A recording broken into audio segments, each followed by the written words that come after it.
Boys, ang dadaldal nyo dyan. Baka gusto niyan i-share sa klase. Ma'am, kasi ito si Vincent ang kulit. Lo, ikaw kaya yun. Lagot ka kay mo. Kwento mo sa pagong. Excuse me po, Ma'am Santiago. Uy, Angelo, yung may crush sa'yo. Good afternoon po. May i-announce lang po sana kami. Sige anak, pasok ka. Thank you po. Good afternoon po, Section Mabini. Magkakaroon po ayun tayo kasi, ng Hetty, poster yung nagkakrush slogan kay making. Angelo. Oo, te. Chismosa ka talaga. Contest, spoken word poetry. Latitigan ngayong yun. August month, buwan ng wika. May mga gusto po ba magtanong? Ako po may tanong. About saan po yung spoken word poetry? Yung topic daw guys, kahit ano, kung anong gusto nyo. Paano pag ikaw?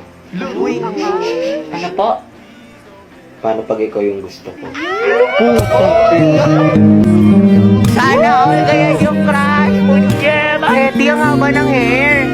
Shit, tingnan nyo, pati si ma'am kinikilig. Ayoko na talaga mabuhay. Stay strong ang head, pati yung amo.